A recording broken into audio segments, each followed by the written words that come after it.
vous avez ouvert un nouveau domaine, un champ de réflexion qu'on peut appeler scientifique, qui ouvre des perspectives immenses et qui va peut-être remettre en question l'ensemble d'ailleurs de nos approches scientifiques actuelles. Moi, j'ai passé plus de 10 ans dans des laboratoires et entre mes études et les laboratoires. Moi, je viens du milieu académique, oui. Et on suggère avec nos résultats que le modèle actuel de la conscience oui. n'est pas le bon. Que vous avez eu une démarche scientifique, de recherche scientifique pour comprendre.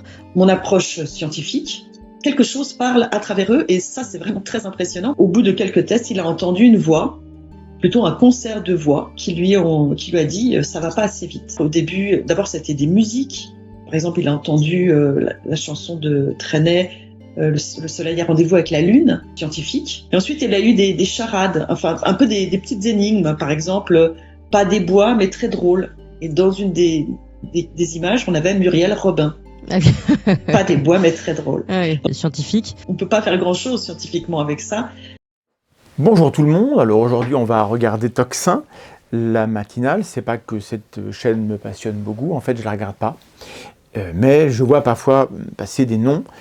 Et donc j'ai déjà traité des vidéos qui viennent de chez eux, en particulier lorsqu'ils prétendent faire de la science. Pas possible, donc il faut qu'on réagisse. Et c'est un petit peu la fatalité de la démarche zététique sceptique, c'est qu'on passe un peu pour des rageux.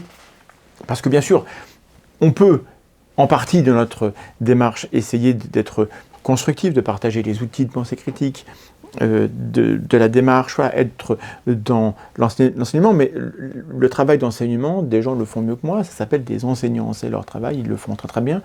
Et donc, ce que moi je peux le mieux incarner sur les réseaux, c'est le volet en réaction. Les sceptiques ne prennent la parole que lorsqu'il y a déjà quelque part une parole qui prétend savoir. Le sceptique, il est là pour mettre à l'épreuve les énoncés épistémiques de gens qui disent « moi je sais que ceci, je sais que cela ».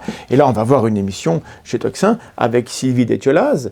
Il se trouve que Sylvie Détiolaz, ils sont allés piocher dans le vieux stock des gens qu'on a débunkés il y a 10 ans. Elle était une star de la télé en 2016 parce qu'elle avait un sujet magnifique, Nicolas Fraisse. Nicolas Fraisse, bonsoir. Bonsoir. Nicolas, vous avez la capacité de sortir de votre corps pour aller explorer d'autres lieux. Et donc il est capable comme ça de démontrer qu'il a accès à des informations que son corps physique ne peut pas avoir. Et ça évidemment, c'est une allégation extrêmement forte qui a des conséquences très puissantes sur la conception du monde que l'on peut avoir, sur l'existence de l'âme par exemple, ou quelque chose qui approcherait, qui évidemment, si c'est démontré, lézarde complètement le paradigme matérialiste des sciences. Alors je rappelle, les sciences sont matérialistes par méthodologie. C'est le contrat qu'on fait qu'il faut qu'on puisse évaluer, mesurer, tester les allégations, et pour ça, il faut qu'il y ait des choses qu'on puisse vérifier, tester, et donc il faut que ça ait un impact sur le monde réel, mais d'avoir accès à une information qu'on peut rapporter, ça peut compter. Par contre, les sciences ne prétendent pas qu'il n'y a que la matière et rien d'autre. La science prétend que ce qu'on peut savoir, et qui serait une connaissance scientifique, concerne des allégations qui sont réfutables et que l'on peut tester. Ça date de 2016, et on est en 2025, il s'est passé 9 ans, et en 9 ans, combien d'articles scientifiques ont-ils été publiés dans des journaux à comité de lecture? De publications, il n'y en a point, mesdames et messieurs. Lorsque des chercheurs, je le sais, ont demandé de venir avec des protocoles un petit peu plus carrés pour tester les allégations de M. Fraisse, il n'y avait plus personne.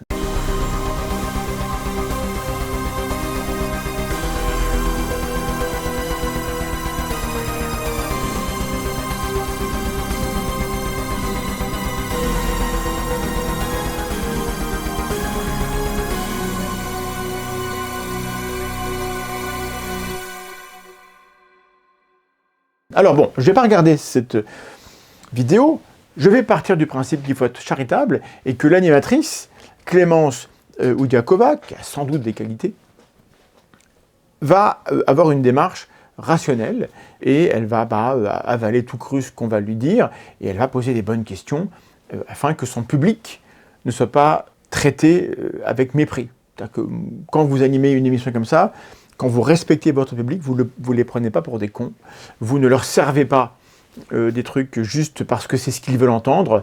Quand vous êtes journaliste, et vous avez en face de vous quelqu'un qui est invité et qui prétend des choses, vous mettez à l'épreuve autant que vous pouvez les choses qui sont dites, vous demandez des preuves, vous demandez des arguments, vous demandez de bonnes raisons de croire ce qu'on va vous dire.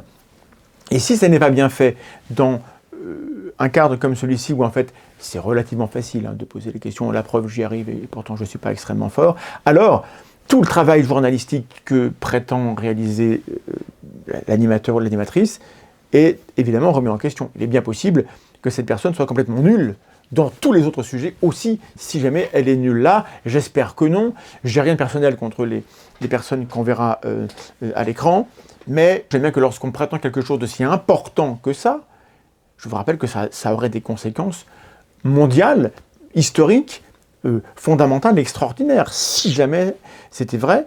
Et là, on nous offre une histoire où l'allégation est forte et le test, il est facile à faire. Alors, au cas où vous n'êtes pas au courant, allons-y directement, on verra bien ce qu'on nous raconte.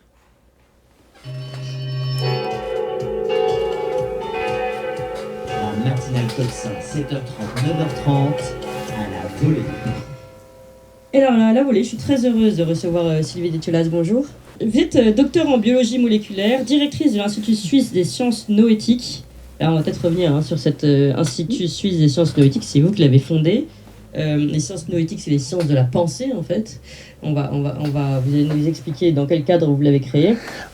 La psychologie est une science qui suffit pour explorer ce qui se passe dans la psyché humaine.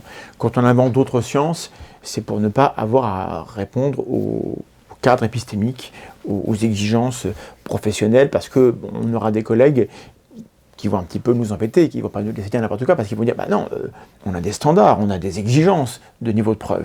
Et donc quand on invente la noétique par ailleurs, qui est plus reliée à des questions spirituelles que psychologiques, alors on est tranquille, on est beaucoup moins embêté. Une fondation qui est reconnue d'utilité publique en Suisse et qui se consacre donc à l'étude de la conscience à travers des états modifiés de conscience non ordinaires. À l'origine, vous avez créé et vous étiez intéressé particulièrement à travers cet institut au cas de mort imminente, et puis aux expériences de mort imminente, et puis progressivement, vous avez élargi le champ, si je peux me permettre de le dire comme ça, autour de l'ensemble des connexions, des contacts qu'on peut avoir avec l'invisible, mais sans forcément affronter la mort ou être proche de la mort. Sylvie Détiolas, ce qui est particulièrement intéressant, parce que ces sujets de mort imminente peuvent être régulièrement racontés, témoignés par des gens qui l'ont vécu, ou des gens qui ont recensé ce vécu, mais ce qui est particulièrement intéressant avec vous, c'est que vous avez eu une démarche scientifique, de recherche scientifique pour comprendre, en essayant d'avoir un protocole et de travailler autour de ça et de comprendre ce qui se passe. Et clairement, vous avez ouvert un nouveau domaine, un champ de réflexion scientifique qui ouvre des perspectives immenses et qui va peut-être remettre en question l'ensemble d'ailleurs de nos approches scientifiques actuelles.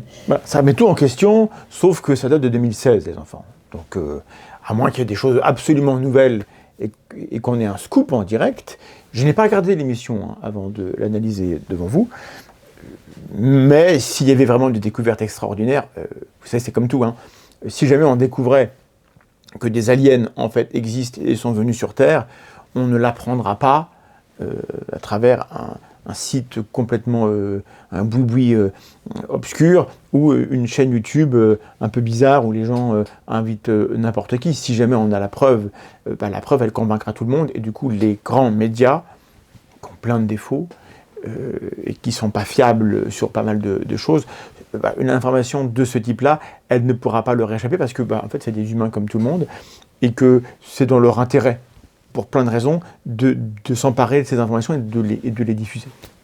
Donc, si jamais on avait la preuve que quelqu'un peut quitter son corps et voir ce qui se passe dans d'autres pièces, voir à l'autre bout du cosmos, parce que c'est un peu ça qu'on a dans le livre, alors cette preuve-là, elle est trop importante pour rester cachée. Mais je crois qu'il y aura des twists et qu'on va nous expliquer que non, il y a des résistances.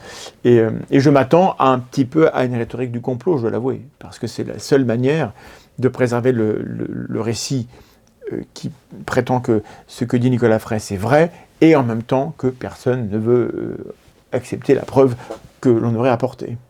Mais est-ce que vous pouvez nous raconter un petit peu d'abord votre parcours et comment vous en êtes arrivé là? Moi, je me suis toujours posé pas mal de questions depuis mon adolescence, même avant, en fait, sur le monde qui m'entourait, sur la nature de la réalité, sur qu'est-ce que c'était cet univers, qu'est-ce que c'était, pourquoi on était là, quel est le sens de tout ça.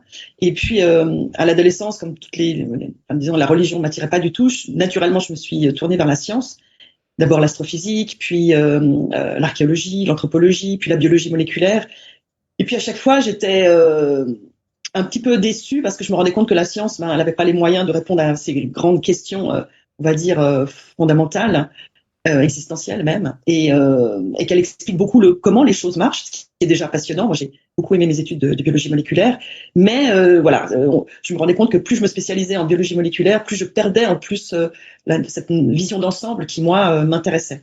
Et puis, à l'époque, je faisais mon doctorat à Genève, je suis tombée sur un livre qui s'appelle La source noire de Patrice Van Hersel, qui était à l'époque la première enquête française, en tout cas européenne, sur ces phénomènes. Et moi, ça a vraiment été un déclencheur parce que j'y ai vu le moyen de concilier à la fois mon approche scientifique et puis ces questionnements d'ordre donc plus existentiel, plus métaphysique, puisqu'on ne peut pas s'intéresser aux expériences de mort imminente sans avoir continuellement à l'esprit la question de qu'est-ce que la mort, qu'est-ce que la vie, qu'est-ce que la conscience, qui sont des questions pour lesquelles la science, on va dire, classique, mainstream, n'a toujours pas de réponse à l'heure actuelle. Oui. Et alors, vous avez eu ce tournant où vous avez décidé de fonder cet institut qui, au départ, comme je disais, s'est intéressé aux expériences de mort imminente. Oui. D'abord, comment vous êtes engagé? Déjà dans ce livre que vous écrivez, Connexion, études sur les contacts avec l'invisible, l'édition Guy Trédaniel, je le rappelle, vous expliquez, coécrit avec Claude Charles Fourier. Et vous expliquez aussi dans ce livre que vous avez pris beaucoup de temps de réflexion pour savoir s'il fallait écrire ce livre. Et si j'ai bien compris, il me semble que c'était la même chose pour la fondation de cet institut. C'est-à-dire qu'il a fallu passer un cap finalement. Est-ce que c'est le cas? Et si oui, qu'est-ce qui a été le déclencheur? Alors oui, enfin quand on vient du milieu académique universitaire, moi j'ai passé plus de 10 ans dans des laboratoires et entre mes études et les laboratoires. Et c'est vrai qu'on est très formaté avec notre pensée dominante actuelle, notamment en neurosciences, qui nous dit que de toute façon la conscience c'est une production du cerveau, c'est une sorte de sécrétion, un petit peu comme la bile, le foie sécrète la bile. Eh bien, on a beaucoup de peine à s'ouvrir à autre chose. Et ces expériences, effectivement, elles tendent à montrer une autre réalité. Alors, est-ce que on prétend, quand je dis le modèle mainstream, que la conscience est sécrétée comme de la bile? Non, on parle de corrélats neuronaux, même de corrélats d'activité neuronale. On est capable de dire qu'il y a des zones du cerveau qui, lorsqu'elles ne sont pas actives, il n'y a pas de conscience. Donc il faut bien que ça soit allumé quelque part. Bon, et je suis en train de vous parler. Est-ce que vous pensez que ça aurait du sens de dire que mon corps sécrète de la parole comme il sécrète de la bile, ou comme il sécrète des larmes ou d'autres substances? Vous avez le droit de penser que c'est une bonne métaphore, mais c'est une métaphore. Et les métaphores ne font pas des bons arguments. Les métaphores, ça sert à enjoliver, à simplifier pour un public qui n'a pas accès au jargon. Et donc, ça n'est jamais un outil de démonstration, une métaphore en science. Et là, ça sert à caricaturer, ça sert à dire « Ah, les gens croient que la conscience, c'est de la bile de cervelle. C'est du jus de cervelle, la conscience ?» Ben non, parce que moi, je suis persuadé dans ce que je ressens que ce n'est pas satisfaisant. Et c'est suffisant pour beaucoup de gens, parce qu'en effet, il y a quand même une sorte d'incommensurabilité entre le ressenti, le vécu subjectif, qui est quelque chose qui dépasse un peu les mots, c'est compliqué, c'est un peu ineffable. Et puis le modèle où c'est des petites cellules, des neurones, qui déchargent comme ça des impulsions électriques. On a du mal à se dire que ça peut produire la conscience. En même temps, si vous regardez bien ce que font les IA actuellement, ChatGPT est capable d'avoir des conversations, alors qu'il repose sur un modèle de langage où, à chaque étape, sa seule fonction est de prédire le mot suivant. Dans chaque phrase, il établit, par rapport au contexte, quel est le prochain mot le plus probable à émettre dans telle circonstance. Et d'ailleurs, on a des chatbox qui mettent ça en forme pour que cette compétence-là, elle devienne une capacité à interagir avec quelqu'un qui devient indiscernable d'un autre humain. Et on a dépassé le test de Turing. Donc, quelque chose d'extrêmement simple et d'élémentaire comme la compétence à prédire le prochain mot devient en fait quasiment indiscernable, et de plus en plus, un véritable exercice de parole, de compétences langagières, et derrière le langage, on est habitué à ce qu'il y ait une conscience. Donc ça devient quasiment indiscernable, et pourtant, si on prend du recul, en effet, ça reste incommensurable. Bon, alors ça veut bien dire qu'il faut se méfier de notre incapacité à accepter, on appelle ça l'incrédulité personnelle. Il y a des gens qui n'acceptent pas que les mécanismes de la biologie, de l'évolution, puissent produire un être humain. Pour eux, c'est incommensurable que la sélection naturelle, qu'on comprend à l'échelle locale comme étant une survie différentielle avec une transmission des caractères avec modification, comment ça peut produire, moi qui suis un être humain tellement bien, en fait les sciences disent, si, calmez-vous, ces petites causes peuvent causer de grands effets. Donc la rhétorique qui est à l'œuvre ici, en quelques phrases, va brosser dans le sens du poil notre propension à ne pas accepter des explications basiques pour des phénomènes qui nous paraissent importants, voire nobles. Parce que quand même, la conscience, c'est pas rien. Et je serais étonné qu'on ait plus que cela. Mais si on a plus que ça, tant mieux. Est-ce qu'elle peut développer son propos ? Et donc, il m'a fallu, avoir le courage d'affronter le regard de mes collègues, de dire, moi, je m'intéresse à ça, parce que je parle de ça, c'était à la fin des années 90, on en parlait encore très peu, oui. Et vous passiez forcément pour quelqu'un d'un peu farfelu de vous intéresser à ça. Donc ça, c'était un premier pas qu'il a fallu faire. Et puis ensuite, alors il y a eu déjà 2 premiers livres, là vous parlez de Connexion qui est le dernier, oui. Il y a eu un premier livre en 2011 où là on a présenté l'ensemble de tous les phénomènes auxquels on a été confrontés, parce que bien sûr, au début je m'intéressais au NDE, mais c'est un peu la boîte de Pandore ou la pointe de l'iceberg. Derrière ça, il y a plein d'autres expériences liées à la conscience.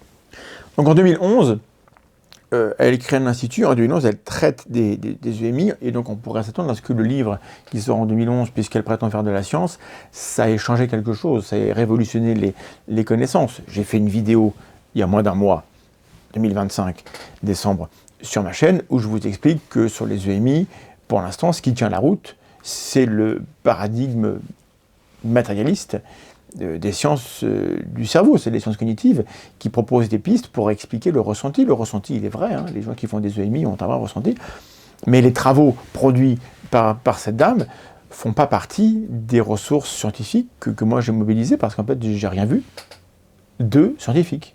Cette dame ne publie pas, elle fait des bouquins. Des états modifiés de conscience qui sont tout aussi intéressants, pas toujours liés à l'approche de la mort.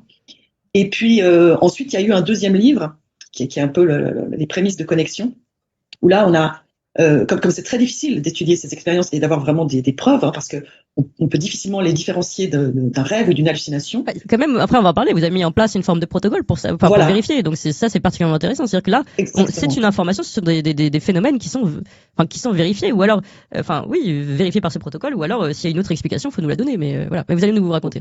Voilà, c'est-à-dire que les expériences de mort imminente, on peut très difficilement les étudier en laboratoire ou même au moment où elles se produisent, parce qu'il y a d'autres priorités. Oui. Donc, nous, on est passé par un autre type de phénomène qui s'appelle les sorties hors du corps, qui correspond à une étape de l'expérience de mort imminente, mais qui est aussi très souvent vécu par des personnes sans proximité de la mort, des gens qui le vivent souvent depuis l'enfance comme quelque chose, une sorte de capacité, et voilà, qui ont cette capacité de se sortir de leur corps et aller se déplacer dans d'autres lieux. Et donc, on s'est dit, on va travailler avec ces gens-là pour mettre en place, parce qu'au niveau phénoménologique, pour nous, on a affaire vraiment au même phénomène. Donc, on s'est dit, on va mettre en place. Alors déjà, voyez, elle pose que les expériences de sortie du corps, on va parler de Nicolas Fraisse, je suppose, c'est quand même ça qui l'a rendu célèbre, seraient de la même nature que ce que vivent les gens lorsqu'ils font une EMI.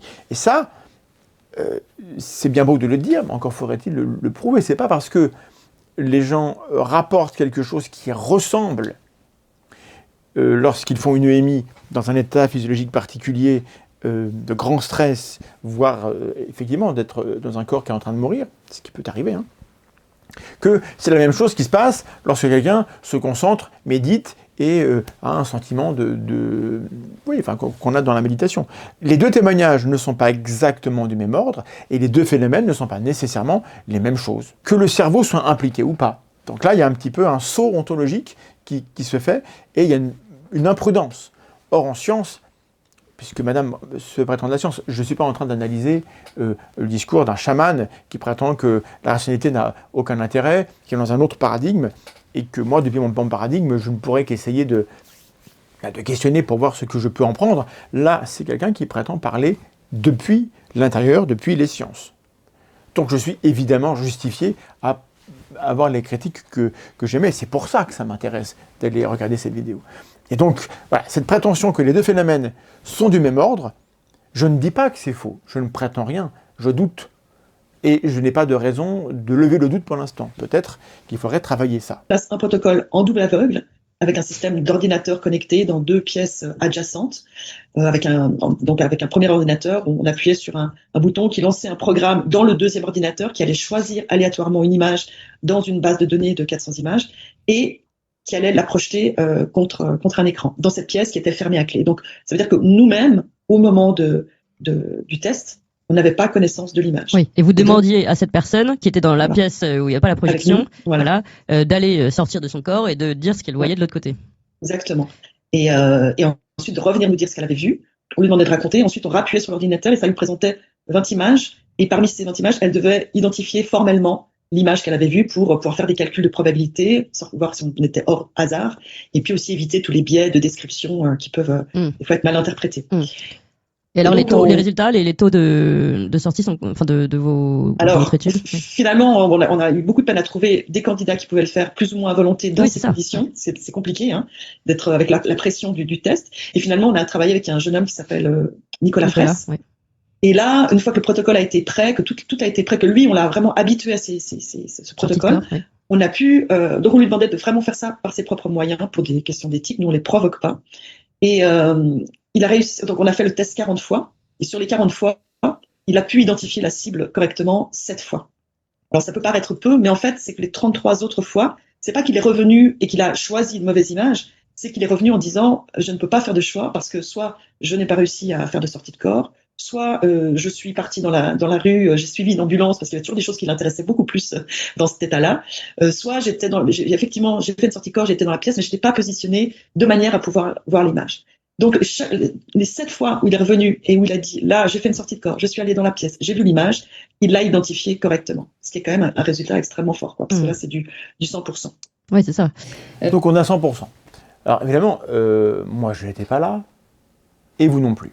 Donc, le déroulé du protocole, quand on fait un truc comme ça, ce dont il faut s'assurer, c'est qu'il n'y a pas de fuite d'informations.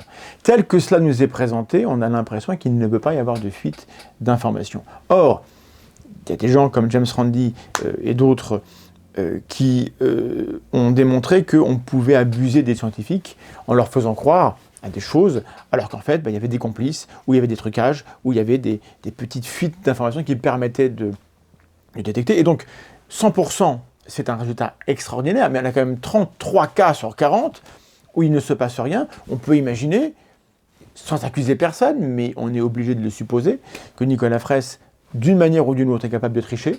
Donc on peut imaginer que Nicolas Fraisse, il ne donne de réponse que lorsque il est dans les conditions où il pense qu'il peut deviner correctement, et il a eu raison puisqu'il a fait 100%. Évidemment que ce protocole-là, qui est fait en présence de gens qui depuis des années croient à ces phénomènes et veulent démontrer que ces phénomènes existent, ça se voit, n'est pas convaincant, mais c'est un point de départ qui est intéressant. Au minimum, on peut le reconnaître que c'est très très bien de faire un protocole. Donc je ne le reproche pas.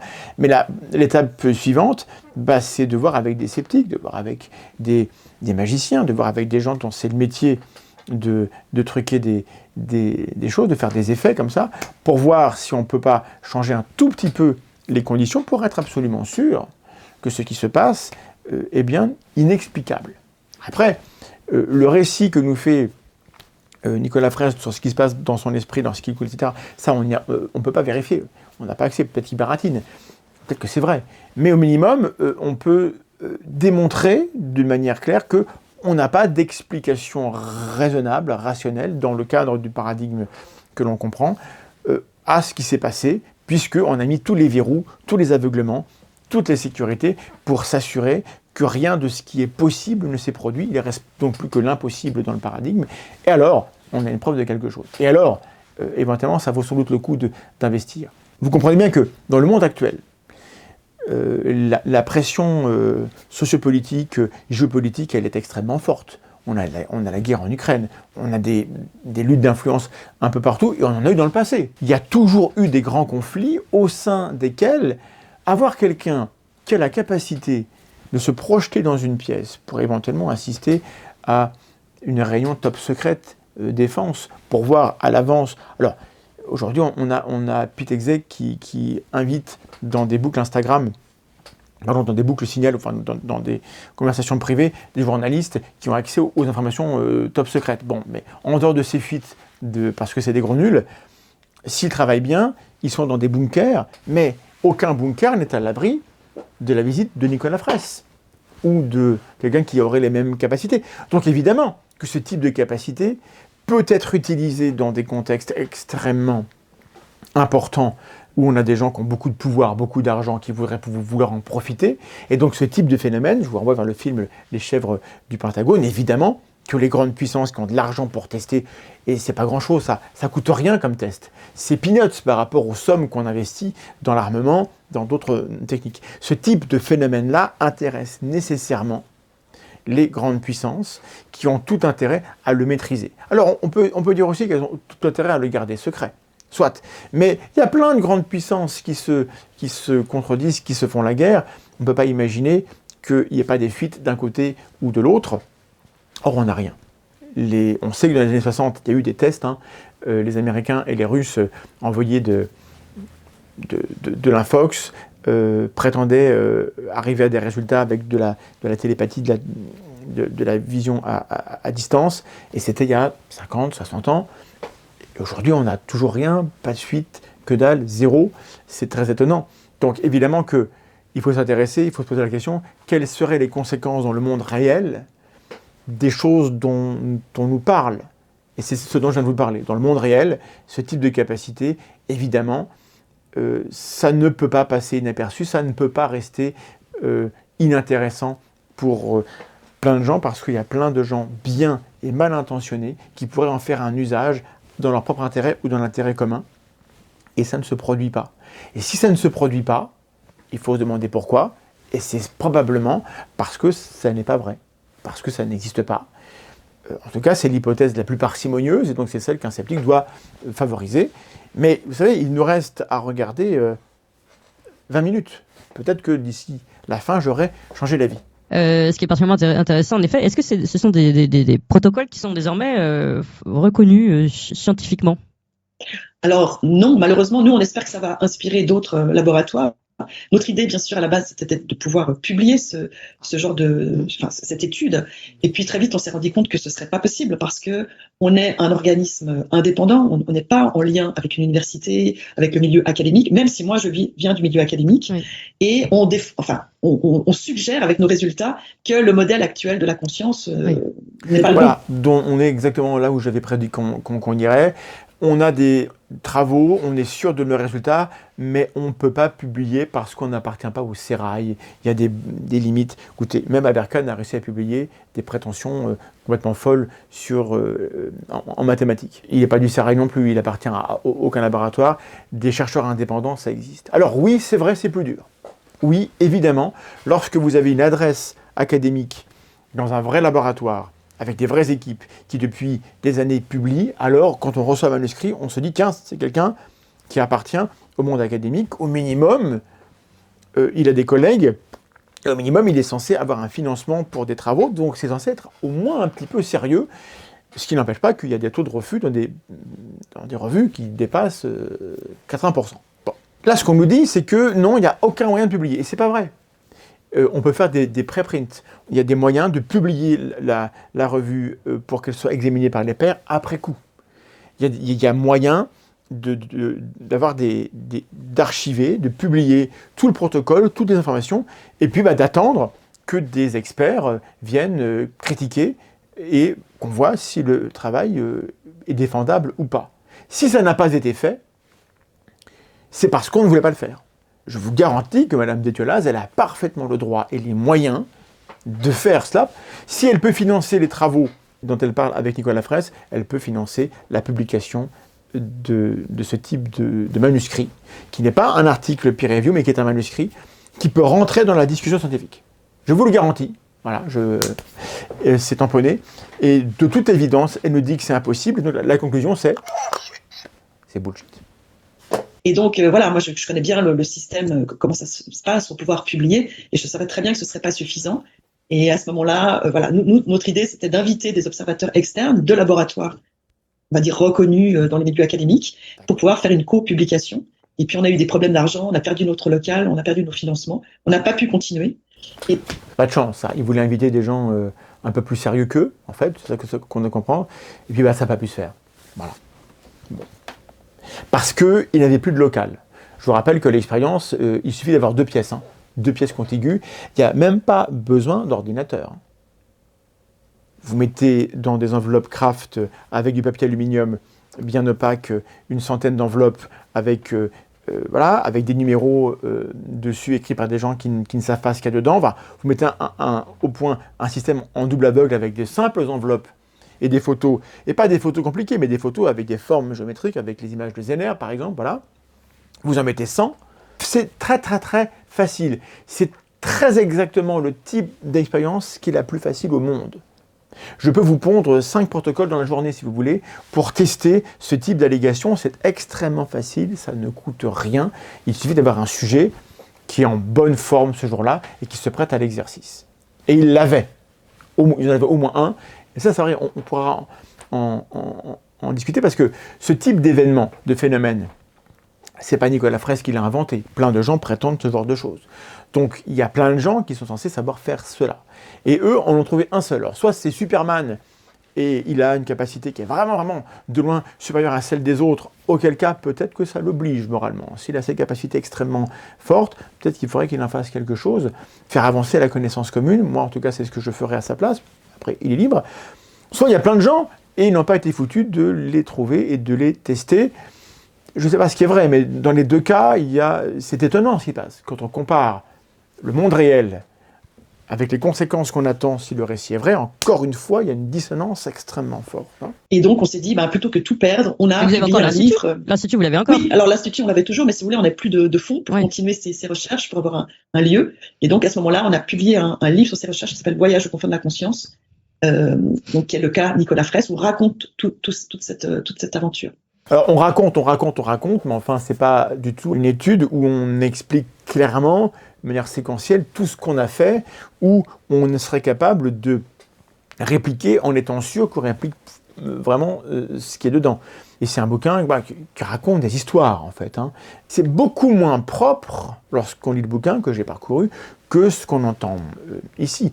Et c'est le problème, c'est que la plupart des histoires paranormales, le Yeti, le Bigfoot, les ovnis, quand les gens vous témoignent, vous racontent leur histoire, on se représente les choses dans notre esprit par rapport à ce qui est raconté, et lorsque on regarde les données disponibles, c'est toujours beaucoup moins spectaculaire. Il y a toujours un effet bof. Ah oui, en fait, finalement, ce n'est que ça qui s'est passé, c'est pas exactement ce qu'on nous avait raconté, et c'est à ça que sert un protocole scientifique, c'est que le protocole scientifique, on vous explique.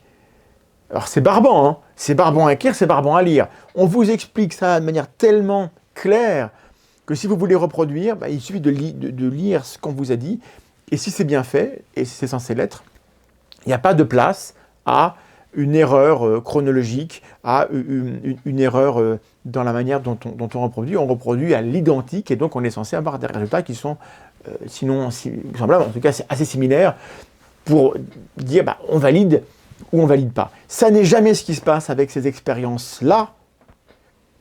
Et vous comprenez un peu ce que moi j'en tire comme type de conclusion. Et aujourd'hui, donc avec ce livre Connexion, vous êtes allé chercher, alors c'est très intéressant, perturbant. Et donc Madame Desduelaz a disparu des radars après être passée en 2017 sur Salut les Terriens avec Monsieur Ardisson. Ils sont passés à la télé en 2022 dans Les pouvoirs extraordinaires du corps humain avec Nicolas Fraisse qui passe à la télé encore en 2022. On parle d'eux sur Catobel parce que c'est vachement bien, donc on en parle, c'est super. En février 2024, Fraisse, il revient et il retémoigne sur une chaîne qui s'appelle La Psychologie pour tous. Il revient sur ces histoires-là, mais il raconte aussi ce que j'ai parcouru, que maintenant, il aide des gens à faire des greffes de pieds de vigne en envoyant des intentions.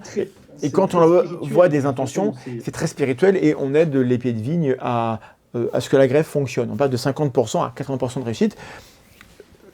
C'est quand même bizarre. On part de la capacité à quitter son corps et à avoir accès à une information qui pourrait aider à retrouver des victimes dans des éboulements, dans des séismes. On pourrait sauver des vies, qui pourrait permettre d'avoir accès à des chambres fortes, qui pourrait permettre d'avoir accès à des sites archéologiques. Lorsqu'il y a des chambres, on pourrait aller dans la chambre, dans la grande pyramide. Vous voyez, il y a ce grand espace vide. Ça pourrait permettre tout ça, mais non, il préfère aller aider les agriculteurs en biodynamie qui grèvent des vignes. En novembre, il y a un mois, Madame Détiolaz était de retour sur Antithèse, une chaîne liée à l'anthroposophie, donc dérives sectaires et compagnie, parce que depuis 2017, elle avait disparu avec le magot, elle passe à la télé partout, elle vend son bouquin. Les chercheurs qui veulent tester Nicolas Fraisse, on ne répond pas, Nicolas Fraisse a quitté son corps, et puis on est 10 ans plus tard, et elle revient avec un nouveau bouquin, il faut bien le vendre. C'est une hypothèse parcimonieuse. Et donc on se retrouve sur Toxin, une chaîne comme ça qui respire l'intelligence et la bonne méthode et la bonne épistémologie. Et on invite Madame Détiolaz qui dit des choses extraordinaires, mais qui pourraient être fausses. Aussi, il faut le dire, hein, vous avez plusieurs personnes qui sont capables. Alors, c'est pas forcément d'ailleurs là. Est-ce que c'est pas exactement la même chose? C'est pas forcément sorti de corps. En tout cas, c'est quelqu'un qui vient parler à travers les personnes qui sont en face de vous. Oui, c'est ça. Ouais. Alors, ça c'est un phénomène extrêmement étonnant. Moi, sincèrement, si on m'avait dit qu'un jour je travaillerais là-dessus en tant que scientifique, je l'aurais pas cru et je l'aurais pas voulu. Tu m'étonnes. Donc là, je découvre en même temps que vous. Là, on nous parle de channeling. Là, c'est pareil. Entre ce qu'on nous raconte, les histoires, et puis les cas réels, je vous renvoie vers les grandes séances du spiritisme du 19e siècle. Hein. C'était la mode de dire qu'on avait assisté à des séquences impossibles. Et puis quand on mettait en place des situations pour vérifier ce qui se passe, ah oui, mais en fait, le récit de la personne n'était pas réel par rapport à ce qui s'est passé. Les personnes avaient confondu l'ordre des événements. Il y avait des jeux de mots, il y avait des doubles réalités, c'est ce qu'on utilise en mentalisme pour faire croire aux gens qu'il se passe quelque chose alors qu'en fait c'est autre chose qui est en train de se jouer. Et notamment, ça, Brock le dit dans son livre Le paranormal et l'effet paillasson, où on est dans le noir et la médium est capable d'invoquer des esprits qui vont faire sonner une petite clochette. Et comme on est dans le noir, on dit, c'est pas compliqué, la médium, elle se déplace, elle prend la clochette, et puis elle revient à sa place, et on est très étonné, donc du coup, qu'est-ce qu'on fait? On la tient. Donc on a des gens en face d'elle, autour du guéridon, qui posent leurs mains sur ses mains, qui posent leurs pieds sur ses pieds, et donc, puisque ses mains et ses pieds ne bougent pas, la petite clochette qui est à côté, elle ne peut pas la toucher. Sauf que, en fait, on contrôle ses mains, mais pas ses pieds, on contrôle ses chaussures. Dans la chaussure, il y a une petite coque qui bloque la pression du pied de la personne qui teste. Elle retire son petit pied, elle a un trou dans la chaussette, et avec ses petits orteils, elle va faire secouer la clochette. C'est ce qui s'est produit, en fait. Et donc, la différence entre le récit qu'on nous racontait et la réalité, c'est là que se joue l'exercice du doute, et c'est là qu'on doit mettre en place des protocoles qui empêchent réellement des fraudes, qui empêchent réellement des fuites.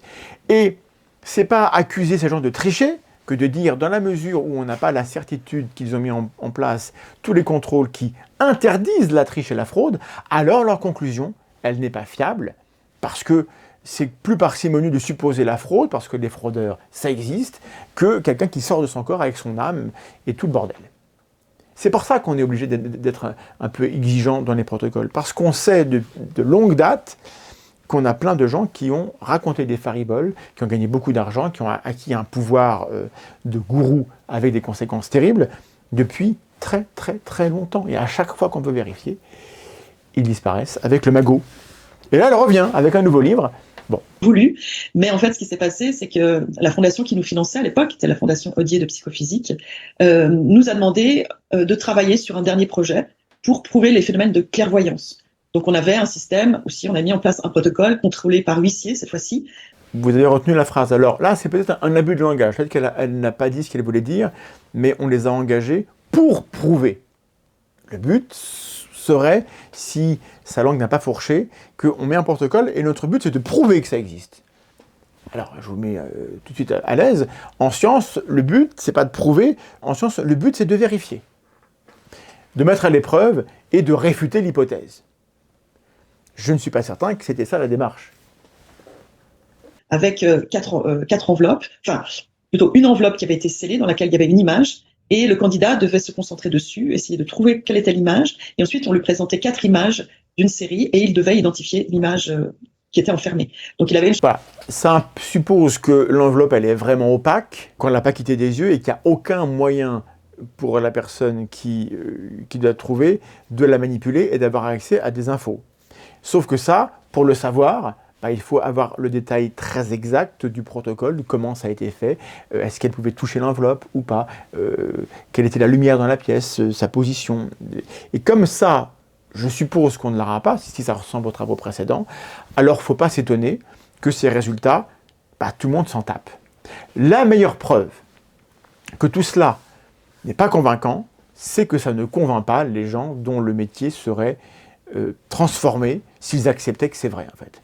La plupart des chercheurs qui seraient les premiers à pouvoir démontrer que c'est vrai, c'est des gens qui vont gagner de la reconnaissance immédiate, qui vont voir s'ouvrir devant eux toutes les portes des médias. Alors si c'est leur truc, c'est bien. Si c'est pas leur truc, au moins ils auront des moyens.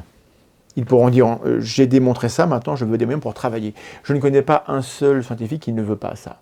Plus de moyens pour tester plus de choses, pour faire plus de découvertes. Bon. Là, à la place, Madame Dételaz, elle nous sort encore un bouquin. Aux éditions Très Daniel. Allez vous renseigner sur ce que c'est que cette maison. Il avait une chance sur 4 de tomber juste par hasard, donc 25%. Et on avait fait ça avec un certain nombre de personnes. Et puis finalement, on avait testé aussi Nicolas, qui avait à peu près les mêmes résultats, autour de 30%, ce qui était pas mal pour une expérience de ce type. Mais c'était pas, on sentait bien que ça allait pas révolutionner. 30% par rapport à 25% en fonction du nombre de réplicas.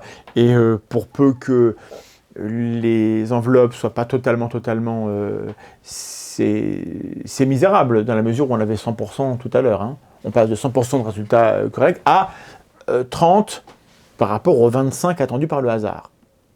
Vous voyez que d'un seul coup, l'effet bof revient. Ah ouais, d'accord, finalement, c'est pas si étonnant que ça.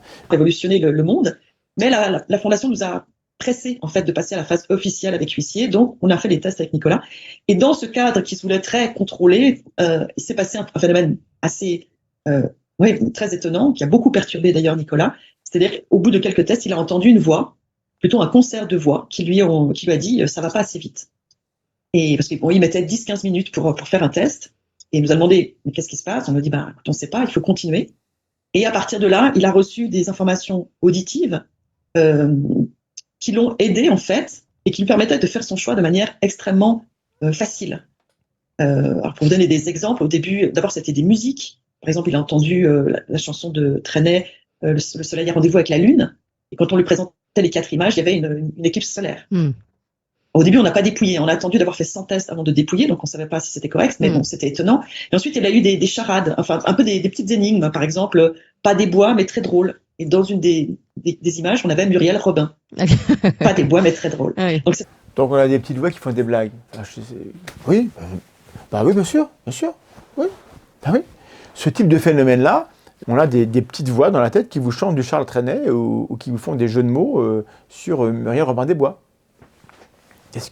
Oui. Moi, j'aimerais quand même qu'on vérifie le protocole avec des gens qui n'y croient pas spontanément et qui seraient capables de détecter les... Parce que je vous rappelle qu'il est passé à la télé, Nicolas Fraisse, et que les journalistes ont voulu faire un test en mettant sur une place dans la ville, je crois que c'était à Lyon, un portrait de Frida Kahlo. Et lui, il était dans un appartement qu'ils avaient loué, il était sur un canapé, et il leur a sorti Frida Kahlo. Voilà. Et il avait une montre connectée au poignet. Alors je ne dis pas qu'il a triché, mais je dis, les journalistes, si vous vouliez vraiment tester ça, peut-être qu'il ne fallait pas lui laisser une montre connectée, sachant qu'il passe à la télé, qu'il a peut-être des complices, qui vont peut-être suivre le journaliste, parce que la photo, elle était sur la place publique. Vous comprenez ?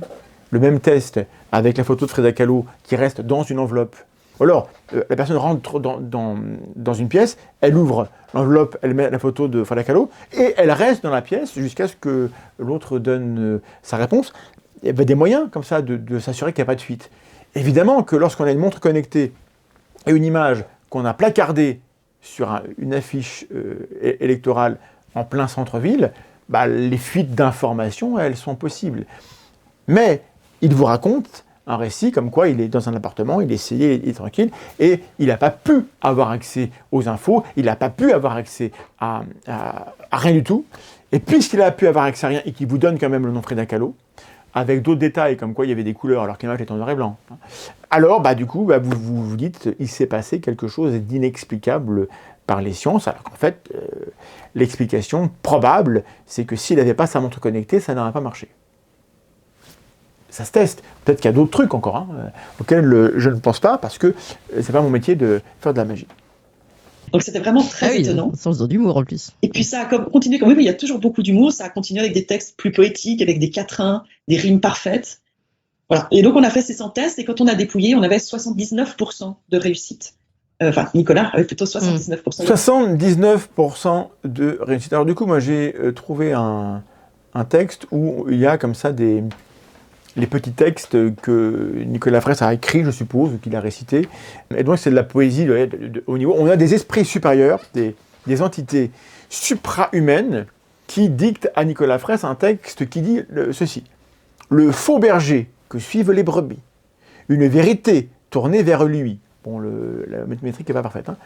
Tu n'as pas besoin de cet intermédiaire pour connaître tout de ton père. Même son livre incertain a été écrit par un simple humain. Mais de qui est-il question? Alors, si vous êtes catho et que vous aimez Nicolas Fraisse, j'ai une mauvaise nouvelle, parce qu'il a choisi, parmi les photos qu'on lui proposait, la photo du pape Benoît XVI. Benoît XVI est un faux berger, un intermédiaire inutile, et son livre incertain a été écrit par un simple humain.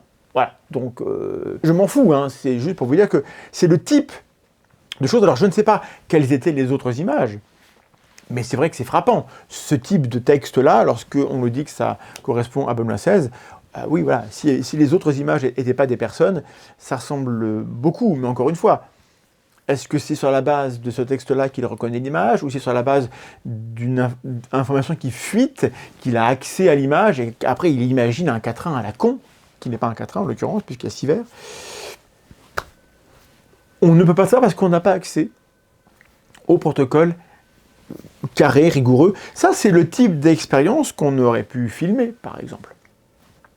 Pour qu'on voit exactement les conditions, on met plusieurs caméras dans différents angles, on tourne tout, et si ça a été fait, je ne crois pas qu'on y ait eu accès. C'est dommage. De réussite. Mais ce qui était étonnant, c'est que nous-mêmes, avec les textes, à ce moment-là, on lui a demandé d'écrire les textes qu'il entendait. Nous-mêmes, on pouvait choisir les images, et nous, on aurait eu 85%. Parce que, voilà, pour des questions il était jeune, pour des questions de culture, il n'avait pas forcément les connaissances nécessaires. Oui. Et ça, c'est amusant. Au-delà des cas de triche possibles, il y a une profonde faille dans la méthodologie. On nous dit, voilà, Nicolas Fraisse, il vient avec des textes qui décrivent des choses, et après, il choisit des images.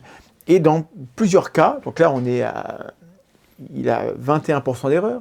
Dans des cas où il se trompe, nous, en regardant son texte, on aurait fait un choix différent. Et il cite la chose suivante. « Aimeriez-vous que l'on pille votre ventre, son contenu, et que ceux qui le souhaitent s'en délectent sans retenue ?»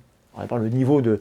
C'est pas du Racine, on a des esprits qui font de la poésie du dimanche pas terrible. Et, nous dit Madame Dételas, contre toute attente, Nicolas choisira une photo d'abattoir. Alors que celle d'une boîte de caviar nous paraissait nettement mieux correspondre. Et donc, elle nous dit que voilà, le choix de Nicolas Fraisse, il est celui-ci, mais quand même, ce qui se passe, c'est que nous, on pense qu'il avait bon parce que le texte qu'il avait écrit correspondait bien à une autre image. Et là, on réinjecte du flou, on réinjecte de l'interprétation et on retourne vers des pratiques comme celle de Bruno Charvet, qui maintenant est devenu guide spirituel chrétien. Alors que non, il y a des manières plus simples. Arrêtez de mettre des photos, mettez des images de Zener, des étoiles, des vagues, des carrés, des triangles, des cercles, des choses extrêmement simples qui peuvent être décrites de manière extrêmement précise. Mais ça n'arrange pas le protocole. Ça montre que Madame d'Étiolaz, elle a très envie d'interpréter les choses, dans le bon sens, celui qui valide ses idées, ses croyances à elle. Donc ce phénomène était extrêmement troublant. On a décidé d'en parler dans notre deuxième livre, Voyage au confins de la conscience. Et là, on a reçu plein de témoignages de gens qui nous disaient qu'ils vivaient le même genre de choses, qu'on appelle un peu du channeling ou de la clairaudience. Et là, petit à petit, on s'est dit, mais voilà, c'est un sujet quand même assez étonnant. Ça vaudrait la peine de faire une étude scientifique, essayer de voir ce qu'on peut en dire scientifiquement. Et donc, on a eu l'idée de faire l'étude de connexion, où là, on a pris un panel de 9 personnes qui avaient ces capacités, qu'on a vraiment trié. Hein. Les gens, voilà, on s'est assuré que c'était pas un problème mental, qu'elles souffraient pas de pathologie, qu'elles étaient bien ancrées dans la réalité, qu'elles étaient passées par une phase de doute par rapport aussi à leur santé mentale, mais qu'elles avaient intégré ça dans leur vie, que c'était quelque chose qu'elles vivaient bien. Et donc, on s'est dit, on a posé une hypothèse, on peut pas faire grand chose scientifiquement avec ça, mais on a posé une hypothèse, on s'est dit, si effectivement ces personnes sont en contact avec une autre dimension, dans laquelle il y aurait des formes d'entités, d'énergie qui auraient des informations que nous, on n'a pas, logiquement, si on leur pose la même question, on devrait obtenir la même réponse de tous, ou à peu près la même réponse. Si les réponses partent dans tous les sens, là, on va pouvoir commencer à se dire que bon, voilà, c'est plutôt leur mental et leur imagination qui travaillent. Bah non, parce qu'on vit dans le même monde, et donc on a les mêmes repères culturels, on est dans le même environnement, et donc on est capable d'avoir des réponses qui vont se ressembler plus ou moins. Donc encore une fois, il faudrait travailler plus proprement que ça, de manière plus rationnelle. Travail. Et donc on a fait ça pour une quarantaine de questions, toujours avec Nicolas qui lui recevait les questions toujours enfermées dans une enveloppe scellée. Et on a mis à peu près 2 ans à mener ces entretiens. Là aussi, on n'a pas comparé les réponses, on a attendu. Oui. On avait l'impression qu'il y avait une forme de cohérence, mais quand on a effectivement, au bout de 2 ans, mis bout à bout les réponses de chaque question, là, on a été bluffé parce que c'était d'une cohérence totale. Il n'y a jamais eu une réponse qui est partie dans un sens opposé. Des fois, il y avait des choses qui se complétaient, qui étaient dites différemment. Il y en a qui étaient plus didactiques, d'autres plus poétiques, mais ça allait toujours dans le... Voilà, c'est didactique, c'est poétique, mais c'est pas un test oui-non. Quels étaient... Pareil, pour prendre une méthode fondamentale. Ça, c'est fondamental, en fait. C'est peut-être le truc le plus important que j'ai à vous dire ici. Mais je l'ai déjà dit par ailleurs.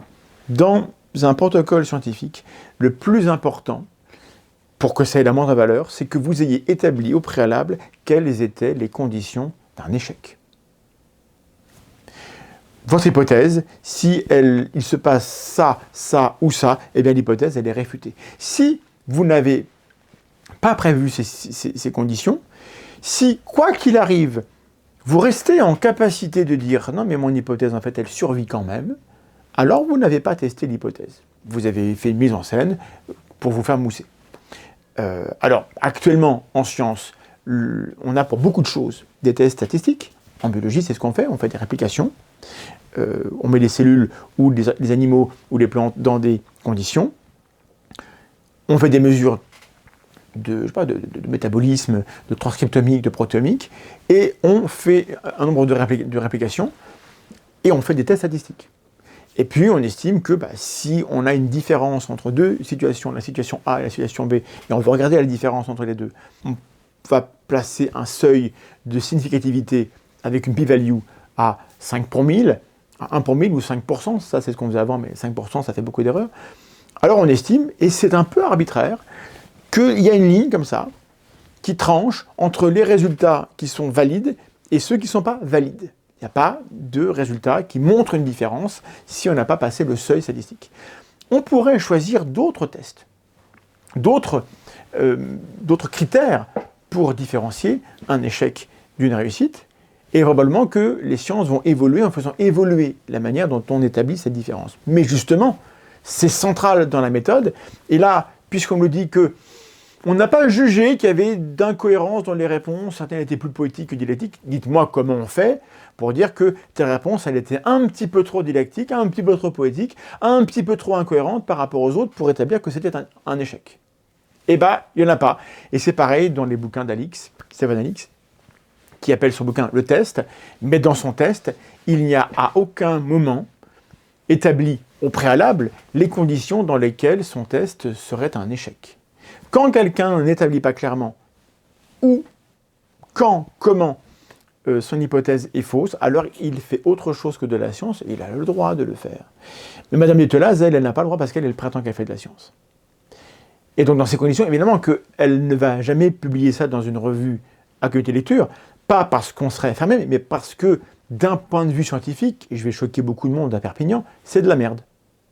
Toujours dans le même sens. Et Nicolas, lui, confirmait cela avec ses réponses que lui ne connaissait même pas. Et ce qui est assez troublant dans son cas, parce qu'il répond, et dans les réponses, tous les mots de la question sont repris. Donc on n'a pas de doute qu'il répond bien à cette question-là. On ne peut pas se dire oui, mais bon. Non. S'il répond aux questions en reprenant les mots de la question, l'hypothèse privilégiée, c'est qu'il a eu accès à la question, en effet. Et oui. Ça ressemble un petit peu à ce qui s'est passé dans les cas précédents où tout se passe un peu comme s'il avait en fait accès à des informations. Et oui, et puisque c'est les mêmes équipes qui recommencent la même chose avec les mêmes personnes en étant absolument certain qu'il se passe un truc qui est paranormal, on ne met pas en place les conditions pour éviter les fuites d'informations. Et donc regardez-moi bien, est-ce que j'ai l'air impressionné? J'aimerais, dans les minutes qui nous restent, qu'il reste un petit quart d'heure, convainquez-moi. Même en lisant la réponse, on peut se dire « Ah oui, la question, ça devait être ça », avant même d'ouvrir l'enveloppe. Donc c'est vraiment un phénomène extrêmement surprenant. Oui, dans ces phénomènes. En effet, alors, c'est vraiment très intéressant parce que moi j'ai lu votre livre et j'avais pas capté qu'il y avait toute cette différence de temps et d'attente avant de lire les réponses. Moi je les ai lues les unes à côté des autres et c'est vrai qu'il y a une... Voilà. Encore une fois, pardon de couper ciseaux, mais c'est encore flagrant. Notre journaliste nous explique qu'en lisant le livre, elle n'avait pas compris la temporalité de l'expérience. Alors soit elle n'était pas bien concentrée, ou elle ne comprend rien, soit le bouquin, justement, le bouquin il est écrit de telle sorte qu'on ne comprenne pas ce qui s'est passé. Et si on ne comprend pas ce qui s'est passé, on se fait une image fausse, tout en croyant qu'on a compris ce qui s'est passé. Et on va confondre notre image mentale avec la réalité. Et à la fin, on aura des effets waouh, des effets impressionnants, qui repose sur le fait que l'histoire, elle est racontée de manière à ce qu'on arrive à des conclusions qui sont décalées par rapport au réel. Il y a une vraie cohérence entre les réponses des uns et des autres. Et c'est vrai qu'on a l'impression que tous racontent la même chose, ça c'est certain. Ouais. Et ce qui est intéressant aussi, alors je sais pas si c'est le cas de Nicolas, mais évidemment j'avais noté les pages et j'arrive pas à les retrouver. Il y en a une, en tout cas, je crois que c'est le tout début d'ailleurs. Vraiment, il y a quelqu'un qui rentre, quelqu'un qui rentre dans son corps et limite elle prend la place et il lui dit mais il faut qu'il me laisse un peu de place. Enfin, c'est vraiment ça aussi. Pousse-toi, laisse-moi m'imposer dans ce corps. C'est très très perturbant ça aussi. Oui, alors parce qu'on s'est rendu compte, en fait, le phénomène, il peut avoir différents degrés. Et souvent les gens, enfin les personnes concernées décrivent qu'elles sentent, alors des fois elles sentent pas de présence, mais elles sentent vraiment quelque chose qui, soit elles voient, oui. Alors soit elles l'entendent avec les oreilles, soit elles l'entendent à l'intérieur de leur tête, mais souvent avec leur propre voix, mais elles sentent que c'est une pensée qui s'impose.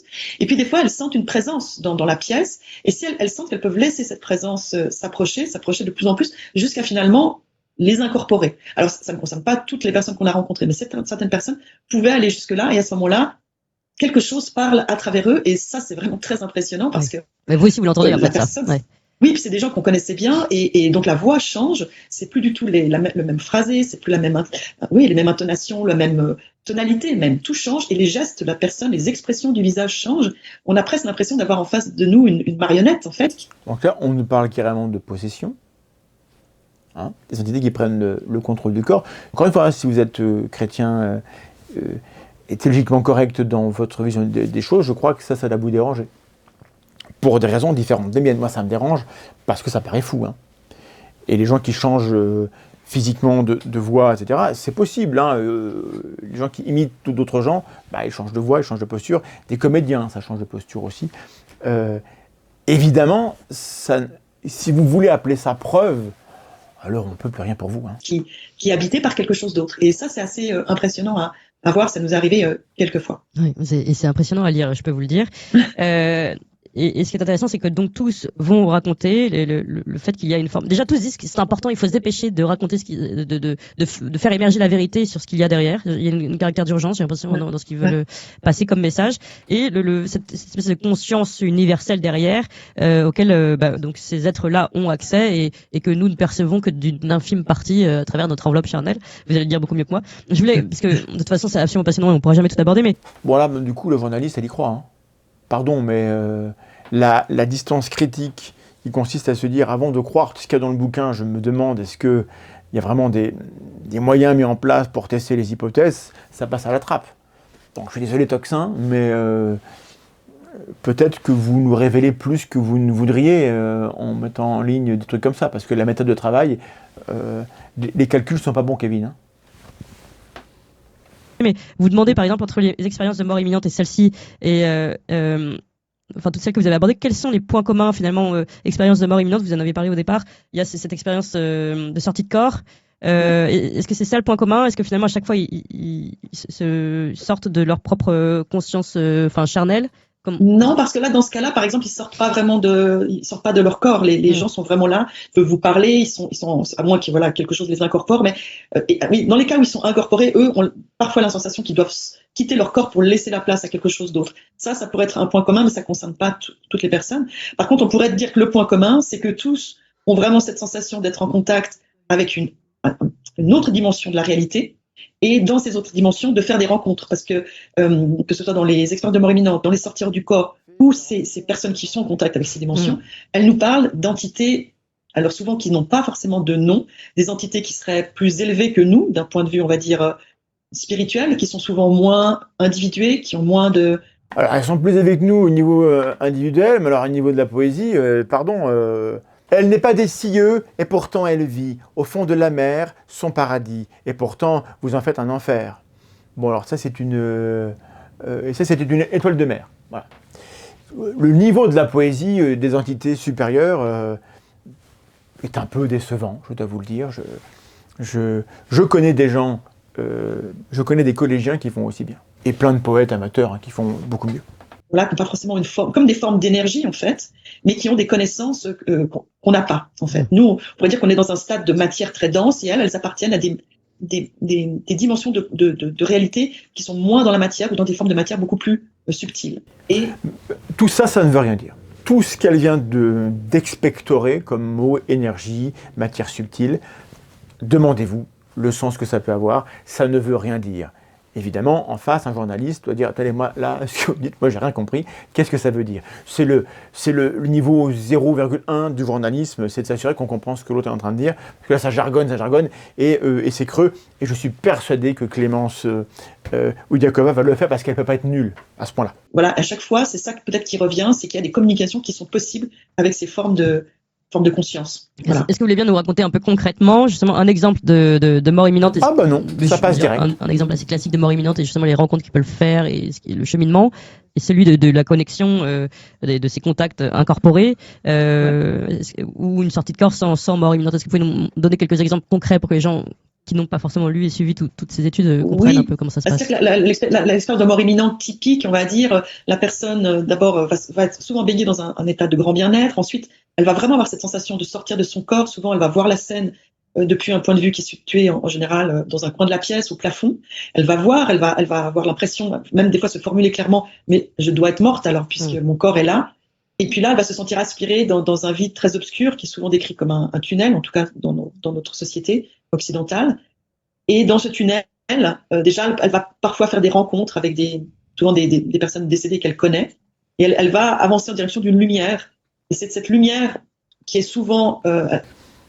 Je vois où ça va. Alors, ceux qui ont vu ma vidéo qui est sortie début décembre le savent. Là, on nous raconte le récit de type Moody, Raymond Moody, qui est sur un bouquin de 70, où on a toutes les étapes. Et là, on nous raconte l'ensemble des éléments saillants qui ont été racontés par plusieurs personnes. Mais, demandez autour de vous, demandez aux gens qui sont témoins. Des personnes qui ont vécu toute cette séquence complète, avec sentiment de bien-être, d'être un avec tout, de quitter son corps, de voir autour de soi, d'avoir le tunnel, la revue de vie, de rencontrer des entités. Tout ça, la plupart des gens ne les ont pas vus.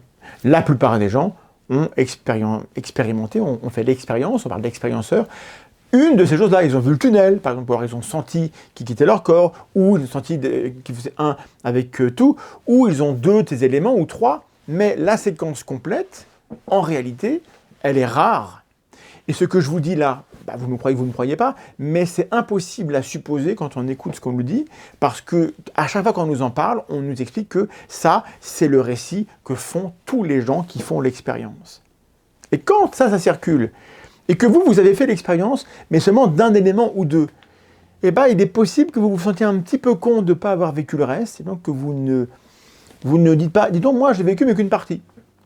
Et du coup, on laisse s'installer partout l'idée que le récit complet, c'est ce que les gens ont vécu pour de vrai, et que c'est ça qu'il faut vivre. Et bien là, il y a un problème, encore une fois. Et c'est pas en écoutant cette émission journalistique que vous allez l'apprendre. Finalement, elle va entrer dans cette lumière. La fameuse lumière au bout du tunnel. Hein. Voilà, exactement. Mm. Et cette lumière, soit c'est toute la lumière qui est ressentie comme une présence consciente avec qui elles vont échanger, il va y avoir une communication télépathique, ou alors, des fois, ils décrivent des entités, justement, lumineuses dans cette lumière, avec une forme plus ou moins humanoïde. Alors, des fois, ils vont, selon leurs croyances, ils vont l'interpréter comme le Christ Voilà. ou un ange, etc. Puis des fois, c'est simplement décrit comme un être de lumière, il n'y a pas du tout de connotation. Mm. Et donc, c'est là où il y a cette communication voilà, qui a l'air d'être avec des entités qui ont des connaissances qu'on n'a pas. Oui. Après, les sorties de corps, ça peut aller jusqu'à... Elles ont des connaissances qu'on n'a pas. Donc ça, c'est très intéressant. Ces entités qui ont des connaissances qu'on n'a pas. Vous ne croyez pas que ce serait une belle occasion d'apprendre ? Si par définition, vous avez une connaissance que je n'ai pas et que je vous rencontre et que je dis aux gens « Oh, il y a une connaissance que je n'avais pas », je suis en mesure de vous la donner, cette connaissance. Comment on établit qu'une entité de lumière a des connaissances que les humains n'ont pas, si on n'est pas capable de dire c'est quoi cette connaissance que les humains n'ont pas? Bon, bah déjà, on est à l'étape 1, il n'y a rien. La seconde étape, ce serait de vérifier si ces connaissances sont vraies, si ces connaissances sont testables, mais on n'a même pas ça, on n'a rien. Et comme on n'a rien, il faudrait éviter de nous dire que ces histoires nous apprennent quelque chose. Que là, il y a des gens qui nous rapportent que dans des sorties de corps, c'est-à-dire que pendant un premier temps, souvent ils vont se déplacer dans une dimension qui est encore terrestre, c'est-à-dire qui ressemble à notre dimension terrestre. Ils vont voir justement des choses. Alors certains vont faire des vérifications, comme Nicolas qui a passé sa vie à essayer de vérifier pour être sûr qu'il n'était pas fou, qu'il n'était pas en train de rêver. Et puis souvent les expériences après évoluent et ils partent vers d'autres dimensions, ce qu'on appelle l'astral par exemple. Et qui ressemble plus à ce qui peut être vécu pendant une NDE, là avec des rencontres parfois d'entités de tout genre, on va dire, mais parfois des entités lumineuses comme celles décrites dans les NDE. Oui, alors quand vous dites de tout genre, ça veut dire, vous pouvez donner des exemples? Ah, merci. Ben, des fois, ça peut être, ils peuvent rencontrer même des personnes qui sont en sortie de corps, mais qui ne le savent pas, parce qu'ils nous disent par exemple que quand on dort, tout le monde sortirait de son corps parce que ce serait une fonction régénératrice en fait pour nous. Et on sortirait de son corps, mais la majorité du temps on est endormi et puis on crée son rêve. Et puis de temps en temps, certains s'éveillent un peu, mais savent pas trop ce qu'ils font là. Et puis voilà, il y a des rencontres de ce type ou d'autres, des fois décrivent des... Bah ça c'est une belle histoire, c'est une super histoire et moi j'ai envie d'y croire parce que moi dormir ça m'arrive. Faire des rêves, ça m'arrive. Alors si on me dit que en fait, quand je fais ça, je sors un peu de mon corps, bah c'est super. Et donc on a plein de gens qui vont adorer qu'on leur raconte cela. Est-ce qu'il faut y croire? Je crois que vous avez la réponse. Des choses qui pourraient ressembler à des formes de vie extraterrestres. Mais voilà, c'est de l'interprétation, on n'en sait rien. Oui, mais ça pourrait être des formes de vie qui appartiendraient à d'autres mondes, en tout cas. Et puis jusqu'à ces êtres de lumière qui, eux, sont au-delà, en fait, des autres mondes, c'est encore autre chose, on va dire. Oui, et quand les personnes... Mais zéro information utile à ramener. De ces connexions, ces contacts avec l'invisible qui viennent incorporer les corps, ce sont ces mêmes êtres que les autres ont pu voir en sortie de corps ou c'est encore autre chose? Alors, dans certains cas, oui, on pense que ça doit... Justement, il y a des points communs dans les descriptions et on a l'impression que c'est des... Bon, alors, c'est pénible, hein. La question qu'il faut poser à cette personne-là, lorsqu'on la reçoit sur un plateau télé, je vous aide, Clémence, c'est Clémence votre nom, il faut lui demander comment vous savez ça.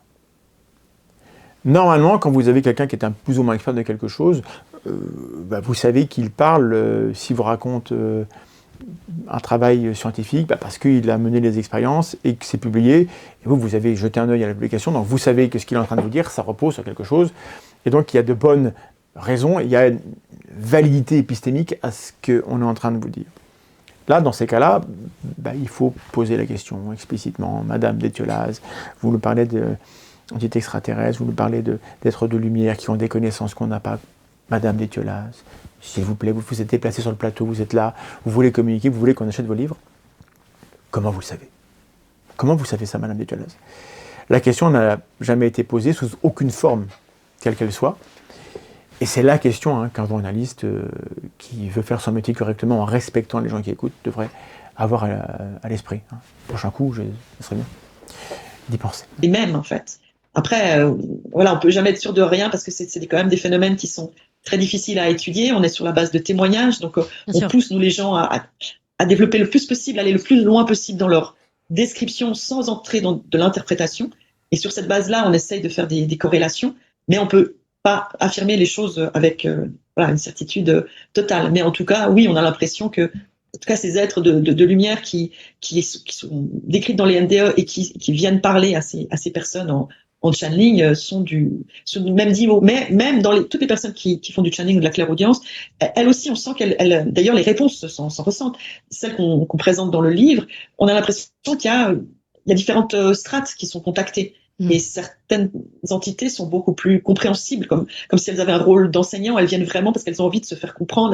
Elles utilisent des images très parlantes. Puis d'autres, on a l'impression, sont un peu plus éthérées, comme si c'était encore plus haut et peut-être plus proche d'une source, d'une conscience source. Voilà. On n'interprète pas, dit-elle, et la phrase d'après, ou les phrases d'après, c'est de la pure interprétation de différents niveaux, machin. Ça se voit, non? Ça se voit, oui. Et donnent des réponses un peu plus, parfois assez abscons, leur langage, et on a l'impression qu'on doit faire un peu un effort aussi pour comprendre ce qu'elles disent. C'était ébouriffant. Elle vient de nous expliquer que les réponses obtenues étaient absconses et qu'il faut faire un effort d'interprétation pour comprendre. Et vous rembobinez il y a 20 secondes, elle disait il ne faut pas interpréter, il faut décrire. Super. Écoutez Sylvie, c'était super. On la garde. C'est aussi, de nouveau, c'est très beau en général, avec des rimes. Souvent, voilà, il y a un côté assez poétique. Je vous ai lu des extraits, c'est très beau, pardon. Retournez lire du Rimbaud. Et puis souvent beaucoup d'humour. C'est ça qui est le trait qui est assez étonnant, c'est que souvent il y a beaucoup d'humour et ils se moquent gentiment de nous et de nos questions très très mentales. Alors j'ai encore des milliers de questions et je le disais, normalement vous allez revenir être interviewé dans l'émission scientifique de Toxin en janvier, donc ça permettra de développer. Oui, Toxin a une émission scientifique et du coup c'est pas celle-là. Bon, je suis un peu rassuré. Pardon. Développer. Mais moi je vais peut-être aller sur ce phénomène de conscience dont vous parlez. On sait, on a déjà entendu, je crois qu'on le dit de Mozart, on le dit aussi de certains très grands mathématiciens, qu'en fait ils disent avoir reçu finalement, avoir juste tendu l'oreille, avoir juste reçu des informations et n'avoir fait que les transmettre. Et finalement, est-ce que tout cela pourrait devenir cohérent en connaissance de ce que vous nous racontez là? C'est-à-dire que finalement ils auraient eux aussi été d'une certaine façon les médiums de cette connaissance, de cette conscience, je sais pas comment la nommer, universelle. Enfin. Oui, complètement, de tout temps, dans les milieux artistiques et même des fois scientifiques, il y a eu ce phénomène où les gens ont vraiment l'impression que quelque chose passe à travers eux ou qu'on leur transmet on leur transmet les choses et qu'ils savent plus vraiment si c'est leur propre créativité, mais en tout cas c'est au-delà de leur mental. Il y a de la dissociation. Au-delà du mental, ça ne veut rien dire. Dire que c'est pas dans le mental ou qu'on est trop dans le mental, ça fait une jolie phrase, mais derrière, il faudrait des définitions et des tests. Ça ne veut rien dire. Il y a des gens qui peuvent très bien avoir l'impression d'avoir des révélations. Oui, cette impression existe, ce vécu subjectif existe. Moi, je vous pose la question. Que quelqu'un vous dise moi, je suis le compositeur de cette très très belle musique, mais en fait, je n'ai aucun mérite. C'est Dieu qui m'a utilisé comme un instrument. Est-ce que c'est une phrase extrêmement humble ou est-ce que c'est une phrase extrêmement arrogante? Oui, il y a un doute, parce qu'en fait, potentiellement, dire que Dieu parle à travers soi, c'est pas extrêmement humble, et surtout, ça veut dire que l'œuvre en question, là, on est quand même obligé de reconnaître que c'est Dieu qui l'a fait. Et donc, cette œuvre-là, on n'a pas trop le droit de la critiquer, en fait. Si c'est du travail de Dieu, on ne critique pas. Donc, évidemment, la personne, elle a tout intérêt à dire cela. Et donc, puisqu'elle a un intérêt personnel à raconter un truc pareil, qu'elle soit sincère ou qu'elle ne le soit pas, alors peut-être qu'on devrait éviter de rajouter une couche de narration de cette nature-là, de cette qualité-là, sur le gâteau déjà extrêmement sucré de l'histoire de Madame d'Étiolaz. Quelque chose qui les traverse. Et c'est totalement du même ordre. Ouais. Et je pense que finalement, ça arrive à tout un chacun. On s'en rend pas forcément compte, parce que je pense qu'on n'est pas dans un monde qui favorise ce genre de connexion et d'écoute, mais on en est tous capables. Et je pense que ces moments où on a tous eu des fois des intuitions, on ne sait pas d'où elles viennent. Et voilà, peut-être que c'est des choses qui nous sont soufflées, ou peut-être que c'est une partie de notre conscience aussi qui est d'un. Bon, bah, les intuitions, c'est une question importante, mais on a un cerveau. Vous n'avez pas conscience de tout ce que votre cerveau fait, parce qu'il fait beaucoup de choses. Et les intuitions, c'est là qu'elles se glissent, en fait. Mais là, on a vraiment un fatras spiritualiste New Age, et en face, une journaliste qui avale tout. Mais avaler tout à ce point-là, c'est rare, quand même. Qui appartient à une autre dimension qui nous souffle ces réponses. Oui. Non, pardon. Mais est-ce que des pays, vous disiez, nous, on est très fermés, certainement, encore de plus en plus, je le dirais aujourd'hui, dans le monde occidental, extrêmement matérialiste et très fermé au débat en général scientifique. On a déjà pu parler pour d'autres sujets ici. Mais est-ce que c'est le cas de toutes les cultures? Est-ce qu'il n'y a pas des cultures plus ouvertes qui sont, elles, bon, sans aller jusqu'au chamanisme, etc., mais qui permettent aussi des études avec des protocoles, mais qui sont plus ouvertes sur ce questionnement et finalement avec lesquels éventuellement vous pourriez être en partenariat et qui permettraient d'avancer sur ces sujets-là? Alors, de manière générale, c'est sûr qu'on est la culture la plus fermée. Toutes les autres cultures vivent avec ça depuis l'enfance. C'est quelque chose qui fait partie de leur quotidien. Après, au niveau scientifique, je sais qu'il y a des choses qui se passent plutôt en Asie, notamment. Alors, il y a l'Inde. Mais j'ai entendu parler de choses aussi au Japon. Voilà, il y a des choses, on n'est pas en contact avec eux. L'Amérique latine aussi. Moi, je sais qu'il y a des amis qui reviennent d'Amérique latine une époque et qui me disaient là-bas, ils se mettent à écrire et le texte qui leur est dicté par au-dessus. Enfin, c'est vraiment un classique. Hein. Je veux dire, c'est pas du tout. Ça les étonne même pas et ils l'intègrent dans leur quotidien. Oui, ils vivent avec ça. Dans leur culture. Ouais. Et ce qui est super parce que finalement, moi je comprends pas trop pourquoi on s'ouvre pas à ça. C'est d'une grande richesse. Mais ça pourrait être faux, en fait. Ça pourrait être faux. Ça pourrait être des gens qui se racontent des histoires. Je dis pas que c'est pas important culturellement, mais Madame Détiolaz, elle est venue en mode « Moi, je suis scientifique hein !» Et on finit avec ça. Vous vous rendez compte qu'il y a un décalage? C'était quand même important qu'on le souligne, non? Après, voilà, il faut essayer de comprendre comment ça marche, mais ça apporte beaucoup. Je veux dire, les gens sont très bien avec ces phénomènes. C'est quelque chose qui est extrêmement positif. Oui. Alors pas toujours en fait, hein, c'est pas toujours positif, et surtout ça donne du pouvoir à des gens qui disent moi je parle pour Dieu, et on sait que derrière il y a des dérives sectaires. Les dérives sectaires, c'est pas de la gnognotte, il y a des vraies victimes, il y a des vrais problèmes, Madame Détiolaz. Et donc évidemment peut-être qu'il faudrait qu'on évite de faire comme si c'était beau et magnifique, toutes ces histoires, ça n'est que du bien. Non, ça n'est pas vrai. Et si vous ne le savez pas, c'est dommage de prendre la parole. Et ma dernière question sur ce côté positif, vous avez parlé d'être, de lumière, cette sensation de bien-être, une fois qu'on a fait cette sortie de corps et qu'on est dans cette MDE. Mais est-ce qu'il n'y a pas aussi de... Alors je sais pas, est-ce que c'est l'aspect justement de ma culture religieuse qui fait qu'on croit qu'il y a des êtres bons et des êtres mauvais, qu'il y a l'enfer et le paradis, mais est-ce qu'il n'y a pas ça aussi dans ce qui peut être raconté par ces gens qui ont vécu ces expériences? Alors oui, c'est sûr, il y a jamais, c'est pas tout rose forcément. Il y a aussi des expériences négatives, notamment pour les expériences de mort imminente, mais des fois pour les sortir du corps. Nous, notre impression, c'est que c'est souvent l'état de la personne au moment où l'expérience se produit qui va conditionner le déroulement de l'expérience, en partie. Sans déconner, l'état mental de la personne a une influence sur l'état mental de la personne, en fait. C'est dingue. Qui aurait pu prédire un truc pareil? Voilà, si elle a peur de ce qui se passe, si elle est dans le refus de l'expérience, si elle est en résistance, d'après les travaux qu'on a menés, les personnes avec qui on a travaillé, on se rend compte qu'en tout cas c'est très important.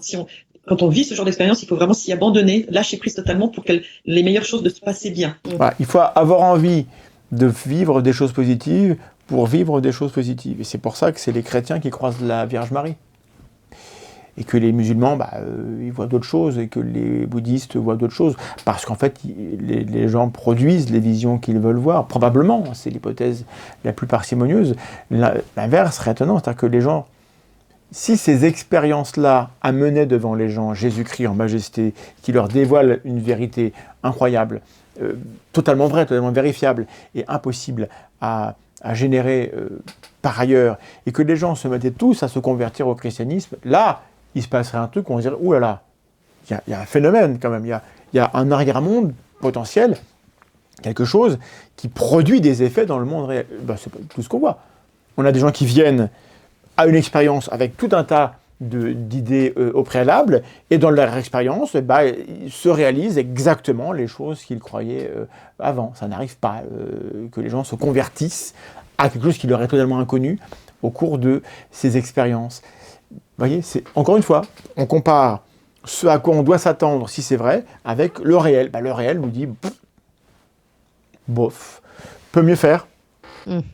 Après, ça ne résout pas tout. Et effectivement, il semblerait que, de l'autre côté, en tout cas, dans ces dimensions, il y a aussi des choses qui ne soient pas positives, qu'il y ait des entités qui ne soient pas positives. Voilà. Nous, on ne s'est pas intéressé à cette partie-là, parce que voilà, il y a déjà beaucoup à faire avec ça. On ne s'intéresse pas à ça, nous on a fait le tri, on a travaillé qu'avec les entités très gentilles. Oui, on a fait le tri. Comment on a fait tant que personne pose la question de comment on a fait, on va pas le dire. Donc du coup, la journaliste va peut-être faire son travail. C'est positif, et puis on ne veut pas leur donner de poids, mais effectivement, il semblerait que c'est pas, voilà, on est dans le bien et le mal est partout, et on n'est pas dans un monde de bisounours. Oui. Eh bien, merci beaucoup. C'est la fin. C'est un monde à découvrir encore. Bref, donc, moi, je veux pas être méchant, être mauvaise langue et accuser les gens de ceci ou de cela, mais on voit qu'on a une prétention scientifique associée à des tas d'allégations qui, lorsqu'on les compare à ce qu'on peut s'attendre à voir dans le monde réel, ne marchent pas, et un récit de type complotiste. On ne peut pas publier, on ne nous y autorise pas, et du coup, vous n'aurez jamais accès au protocole clair pour vérifier s'il n'y a pas des fuites d'informations. Et donc, ne vont circuler que les récits présentés comme ça, avec en face des journalistes qui n'ont rien à cirer de la vérité, mais qui veulent, soit parce qu'ils y croient, soit parce que ça fait plus de vues, brosser les gens dans le sens du poil, et les quelques contenus sceptiques qui vont s'y intéresser, parce qu'en fait, pour passer du temps à traiter des sujets comme ça, il faut avoir un intérêt intellectuel ou un intérêt à le faire. La plupart des sceptiques n'ont pas 2 heures à consacrer à ça. Ils ont autre chose à faire de leur vie, et vous aussi. Et donc cette vidéo,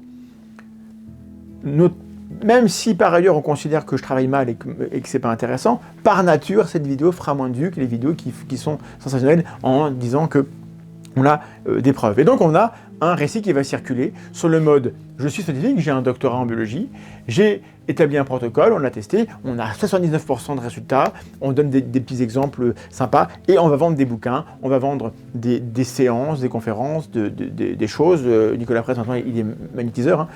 On prend les gens pour des cons. Et si moi je suis un peu remonté et énervé dans ce type de vidéo, encore je me retiens, je suis quand même très très soft, c'est parce que les gens qui vont consommer ça et y croire ne sont pas des cons en fait. Mais on leur parle un peu comme s'ils étaient des cons, on espère qu'ils ne vont pas se poser un certain nombre de questions, on espère qu'ils n'iront pas consulter les contenus sceptiques, et on espère que si jamais ils vont regarder les contenus sceptiques, le ton qu'ils vont y croiser, ça va les vexer. Et je vais avoir en commentaire quelques gens qui vont se vexer de ce que je dis. Mais je crois que la plupart des gens qui vont regarder, en fait, vont comprendre que moi, je ne prends pas les tenants-croyants pour des imbéciles. En revanche, je suis persuadé que Madame Dételaz, c'est ce qu'elle fait. Parce que si elle prenait tout ça vraiment au sérieux, elle publierait ses résultats dans des revues ou au minimum dans des archives. Et elle ne le fait pas. Ça fait 10 ans que ça dure et on est reparti. Donc là, c'est la saison 2, 2025, elle revient avec un nouveau bouquin, et elle va faire la tournée des médias complaisants, elle va éviter soigneusement la contradiction avec des sceptiques, et ça va continuer comme ça, et peut-être que ça suffit, en fait.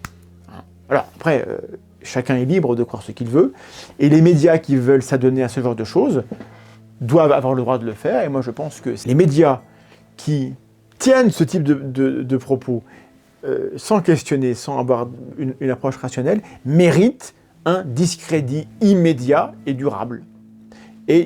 Sauf qu'ils ne le payent pas, en fait. Ils travaillent mal, ils désinforment, et ils ne le payent pas. Au contraire, ils en retirent beaucoup d'avantages parce que les réseaux sont construits comme ça de nos jours, et les grands médias de plus en plus.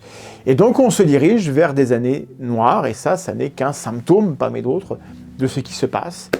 Mais c'est celui sur lequel j'ai des billes intellectuelles pour vous dire ce que j'en pense, et peut-être que ça vous intéresse. Partagez autour de vous cette vidéo, ce tronche de fake. Peut-être que ça peut aider des gens à moins se faire avoir sur ce type de propos, et donc à faire attention avec les mêmes médias lorsqu'ils traitent d'autres sujets qui ont encore plus de conséquences sur la vie de tous les jours. Et restons optimistes, misons sur l'intelligence des gens plutôt que sur leurs bêtises. Je suis persuadé que la plupart des tenants-croyants sont plus intelligents que les idées qu'on leur a mis dans la tête. mais ce sont des idées qui savent extrêmement bien se battre.